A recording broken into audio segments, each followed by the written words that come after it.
Remember what it was like when Trump was president. Every time he had something to say, every time he had something to post on Twitter, everybody was right there to comment on it.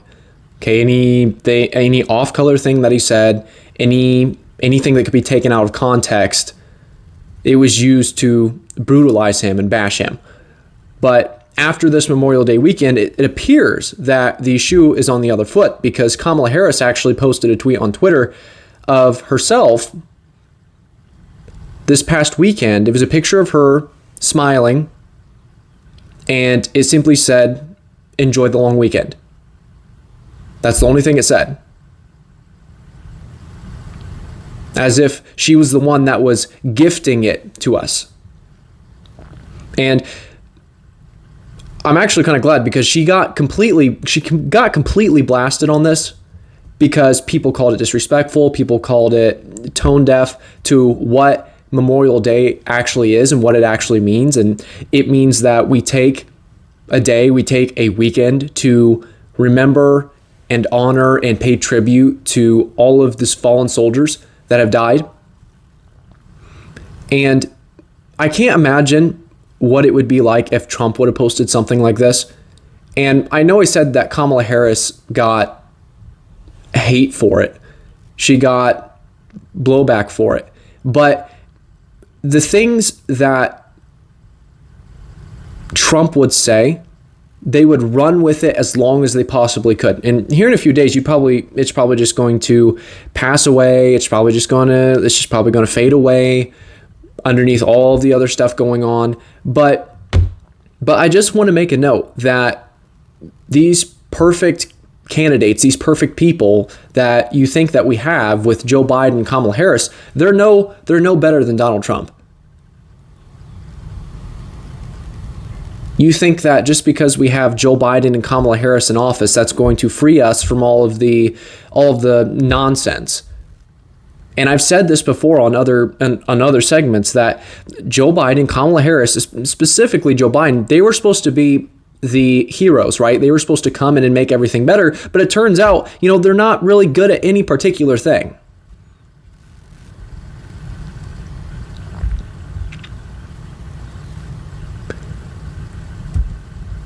And I just think it's an interesting contrast, because, like I said in the beginning, we all know what the stories would be if Trump would have posted something like that. Enjoy the long weekend, as if there's nothing else to talk about, as if there is nothing else to mention. How much does Kamala Harris really care? I mean, if you would have told me that Kamala Harris was a disrespectful person, then I would have said, well, I already knew that. But it's amazing when people start to trip over their own feet.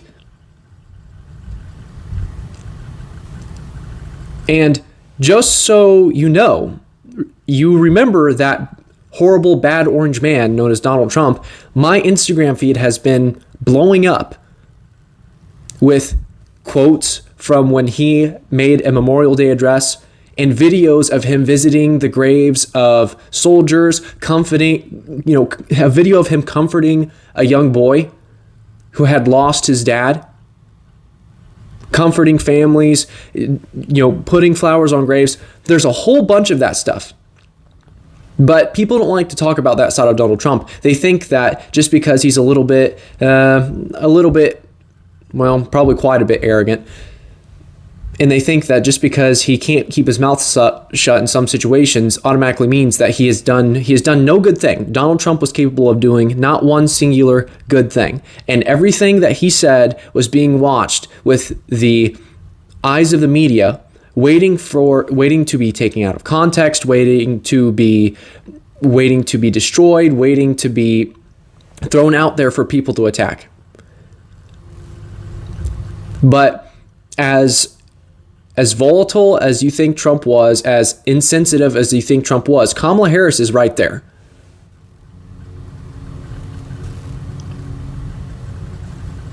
She is not the knight in shining armor. Joe Biden is not the knight in shining armor that we thought they were going to be.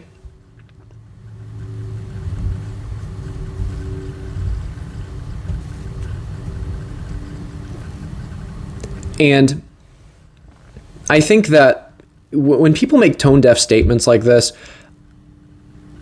it really makes me wonder, or at least gives an answer as to the reason why people don't really have as much gratitude as they should.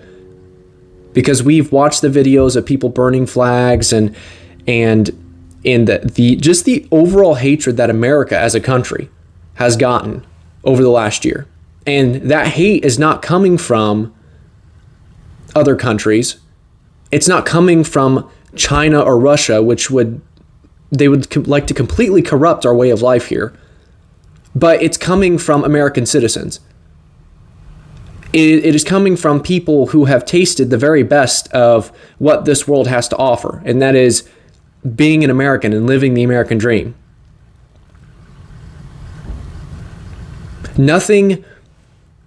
Very few things make me more aggravated. Very few things sadden my heart more than watching people burn the American flag. And I'm sure all these people that are out here showing the disrespect to America, disrespecting our troops, they all have reasons. Believe me, they have their reasons as to why they feel justified in doing such things. But we've got to hold on to the idea that America is a great place. And I'm not saying we have to pretend. I'm saying that because it is legitimately a great place. It is the greatest place to live for anybody who has ever existed. And when you have leaders like Kamala Harris making tone-deaf statements like this, it inspires disrespect. It inspires people to take the sacrifice of American soldiers lightly.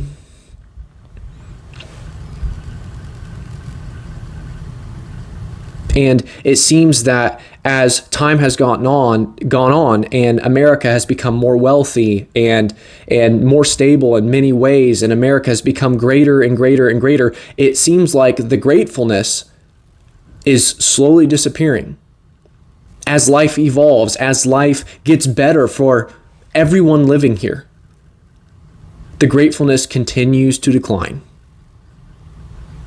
And I'm not saying we don't have our issues. I'm not saying that we don't have problems that need to be fixed. But this overall feeling that people just, there's this hate of America by Americans is one of the saddest things to see, and it's absolutely astonishing and mind-boggling to me. And like I said before, we have got to desperately try and hold on to that.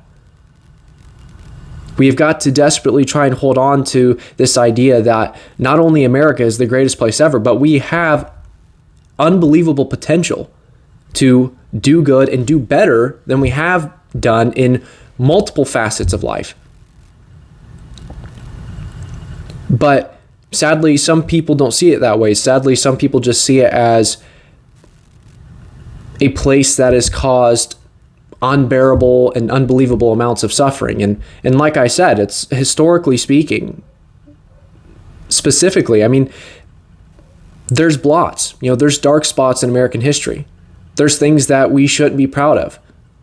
But my goodness, have we not evolved into something that is amazing? Have we not transitioned? Have we not grown into something that is worth fighting for, worth praising, worth looking up to?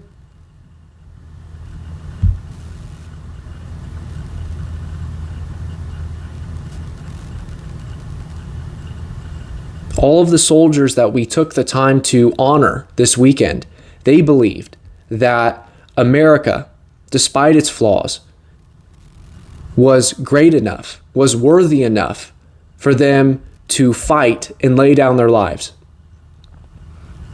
And we may not all be soldiers, but it is our responsibility to stand up for those people that died. When the people that have passed away, they don't have a voice. All they had their service, they served, they laid down their lives, and we honor that and we cherish that. And we can't lose that. Those of us who still remain, we can't let that honor fade away. We can't let that respect fade away, because there are people out there that would like to see it die.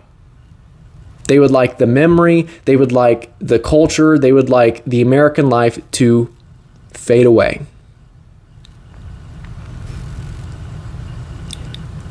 And the best way that we can honor the people who laid down their lives is not only taking a weekend, and it should be more than just a weekend. It should be a part of American life that we take time to honor those that served and honor those that served and gave their life, but that we also be sure that America continues to be the greatest place on earth, and that we teach people and we show people and we explain why it's the greatest place on earth, and we walk around and we believe it. We hold our heads up high because we are grateful and thankful for the America that those soldiers, that those people fought so hard to protect.